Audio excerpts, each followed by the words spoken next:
Ferroviária e Fortaleza empataram no primeiro clássico do futebol cearense dessa temporada.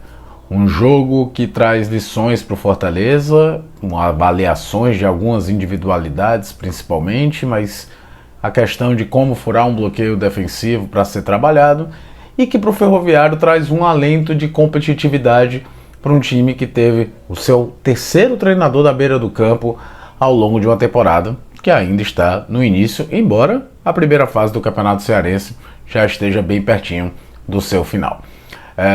Você está no canal do Caio Costa, muito obrigado pela sua presença por aqui. Se você já está inscrito, novamente agradeço, a gente bateu a marca mais de 10.700 inscritos por aqui, motivo de muita felicidade. Se você não está inscrito, por favor, se inscreva. Estou falando sobre futebol o tempo todo por aqui. E agora alguns aspectos do Clássico das Cores desta quarta-feira à noite no estádio Presidente Vargas. Primeiro, falando rapidinho do Ferroviário. O início da temporada do Ferroviário ele é 10 mil vezes mais acidentado do que foi ano passado inteiro. Um ano que foi brilhante pelo Ferroviário. O Ferroviário, em 2023, atingiu todos os objetivos que ele tinha traçado. De passar para a fase de grupos da Copa do Nordeste e longe da Copa do Nordeste, pelo menos semifinal do Cearense. Na Copa do Brasil foi eliminado pelo Grêmio e foi campeão da Série D, conseguindo acesso, batendo e voltando para a Série C. Na volta para esse ano, já começou naufragando na Copa do Nordeste, não passou nem da fase eliminatória.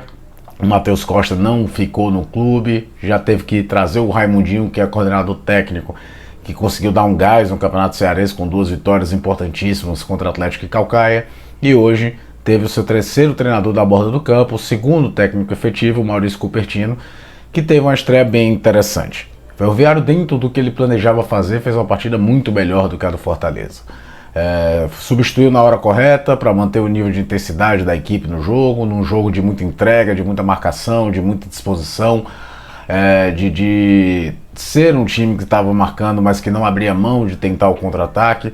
Enfim, o Ferroviário fez dentro das suas limitações um jogo muito interessante e é um alento para imaginar o Ferroviário sendo competitivo no ano depois de um começo para lá de preocupante. É claro que é só o primeiro jogo com o Cupertino, mas a resposta contra um adversário como o Fortaleza é muito interessante. Vamos observar os próximos passos. O Ferroviário tem na última rodada um duelo bem interessante contra o Maracanã.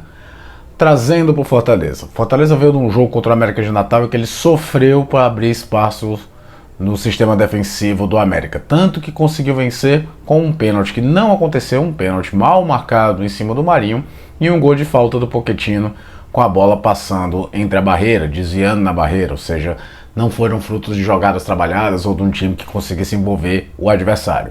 Hoje encontrou um time também muito predisposto a destruir o jogo, a neutralizar as ações ofensivas do Fortaleza, mas com menos cadeados, vamos falar assim, do que o América. O Ferroviário tinha menos jogadores povoando a última linha de meio de campo, em nenhum momento fechou uma linha de 5 na defesa, e o Fortaleza sofreu com isso. E aí, dentro desse jogo, além das adaptações que a gente vê, de um time que sente falta de um volante melhor passador, hoje o Cauã jogou relativamente bem dentro de um jogo ruim, mas acho que foi melhor até defensivamente em 2 duelos seguidos com o Ciel, em que ele foi muito importante para evitar que o Ferroviário fizesse 2-0 e aí a vaca teria ido para o brejo. O Fortaleza foi um time sem inspiração e com algumas dessas individualidades que seriam responsáveis por essa inspiração jogando mal. Moisés fez um jogo muito ruim, foi substituído no intervalo. Pikachu foi peça totalmente ofuscada no jogo também. Galhardo, de novo, não entregando o que se esperava dele. Aliás, foi substituído debaixo de uma grande vaia para a entrada do Marinho e também não entrou bem. Lucero não entrou bem, ou seja, o coletivo não funcionou e aí as individualidades ainda mais ficaram pelo meio do caminho. É claro que é começo de temporada e aí não dá pra gente tirar uma radiografia do que vai ser lá pra frente. Fortaleza investiu, tem um elenco, tem um time já pronto, mas fez um jogo muito ruim, e desses jogadores que foram mal, alguns têm crédito. Moisés está chegando, está se readaptando, fez, por exemplo, um jogo muito bom contra o Iguatu, dessa vez jogou mal. Pikachu já fez jogo bom também esse ano, hoje jogou mal. É de se pensar, de analisar com calma, por exemplo, o desempenho do Galhardo de novo e do próprio Marinho, que entrou e pouco acrescentou. O Voivoda faz revezamentos, faz rodízios, mas sempre tentando potencializar essa questão física para todo mundo estar melhor mais na frente, o que é absolutamente natural, uma vez que é um time que não precisa aprender uma nova ideia de jogo, não teve troca de treinador, não teve uma grande reformulação de elenco. Mas um jogo como esse contra o Ferroviário, que foi um time que veio muito bem armado, posicionado para neutralizar o Fortaleza, mesmo no início de temporada é de se esperar mais.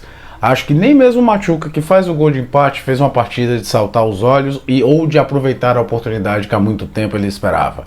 Hoje o Kevin, por exemplo, entrou, não criou tanto, mas de novo fez um salseiro, quase faz um gol no vacilo do Douglas, querendo mostrar um pouco de serviço. Mas a exemplo do que foi o jogo contra o América, esse jogo contra o Ferroviário são jogos para a comissão técnica do Fortaleza analisar o que está acontecendo que o time consegue furar um bloqueio de um adversário bem postado defensivamente. Ainda é a dificuldade de saída de bola. A saída de 3 que a gente tanto se acostumou com um passe longo do Caio Alexandre não está acontecendo. O Pochettino, quando joga ali, é um cara que carrega mais a bola. O Kevin não faz muito essa ideia. Hoje que a gente viu muito mais era o Tinga ficar ou o Pacheco ficar, mas não era um volante que vinha fazer essa situação. Um ou outro momento que o Zé Wellison fez isso.